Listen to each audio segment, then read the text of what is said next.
एक गांव में एक दर्जी रहता था। वह नेकदिल, दयालु और मिलनसार था। सभी गांव वाले अपने कपड़े उसी को सीने दिया करते थे। एक दिन दर्जी की दुकान में एक हाथी आया। वह भूखा था। दर्जी ने उसे केला खिलाया। उस दिन के बाद से हाथी रोज दर्जी की दुकान में आने लगा। दयालु दर्जी उसे रोज केला खिलाता। बदले में हाथी कई बार उसे अपनी पीठ पर बिठाकर सैर पर ले जाता। दोनों की घनिष्ठता देखकर गांव वाले भी हैरान थे। एक दिन दर्जी को किसी काम से बाहर जाना पड़ा। उसने अपने बेटे को दुकान पर बिठा दिया। जाते जाते वह उसे केला देते हुए कह गया कि हाथी आए तो उसे खिला देना। दर्जी का बेटा बड़ा शरारती था। दर्जी के जाते ही उसने केला खुद खा लिया। जब हाथी आया तो उसके शैतानी दिमाग में एक शरारत सूझी। उसने एक सुई ली और उसे अपने पीछे छुपाकर हाथी के पास गया। हाथी ने समझा कि वह केला देने के लिए आया है, इसलिए अपनी सूंड आगे बढ़ा दी। उसके सूंड बढ़ाते ही दर्जी के बेटे ने उसे सुई चुभो दी। हाथी दर्द से बिलबिला उठा। ये देखकर दर्जी के लड़के को बड़ा मजा आया और वह ताली बजाकर खुश होने लगा।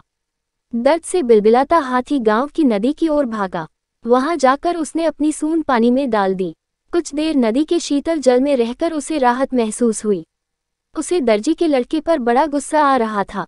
उसने उसे सबक सिखाने की ठानी और अपनी सूंड में कीचड़ भरकर दर्जी की दुकान की तरफ बढ़ा। दर्जी के लड़के ने जब फिर से हाथी को आते देखा तो सुई लेकर बाहर आ गया। वह हाथी के पास आते ही उसे सुई चुभाने के लिए आगे बढ़ा, मगर हाथी ने सूंड में भरा सारा कीचड़ उस पर उड़ेल दिया। लड़का दुकान के दरवाजे के सामने खड़ा था। वह ऊपर से नीचे तक कीचड़ से लथपथ हो गया। दुकान के अंदर भी छिटक गया और लोगों द्वारा दिए गए कपड़े भी गंदे हो गए। उसी समय दर्जी भी अपना काम निपटाकर दुकान वापस आया। वहां की ये हालत देखकर उसे कुछ समझ नहीं आया। उसने अपने बेटे से पूछा तो बेटे ने सारी बात बता दी।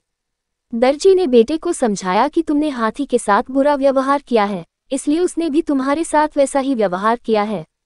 जैसा व्यवहार करोगे वैसा ही पाओगे। आज के बाद किसी के साथ बुरा मत करना।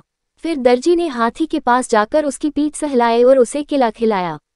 हाथी खुश हो गया। दर्जी के बेटे ने भी उसे केले खिलाए, जिससे हाथी और उसकी दोस्ती हो गई। उस दिन के बाद से हाथी दर्जी के बेटे को भी अपनी पीठ पर बिठाकर घुमाने लगा। अब दर्जी के बेटे ने शरारत छोड़ दी और सबसे अच्छा व्यवहार करने लगा। सीख मॉरल हाथी और दर्जी की कहानी। जैसा करोगे वैसा भरोगे। जैसा व्यवहार दूसरों से चाहते हो वैसा व्यवहार दूसरों के साथ करो। बुरे काम का बुरा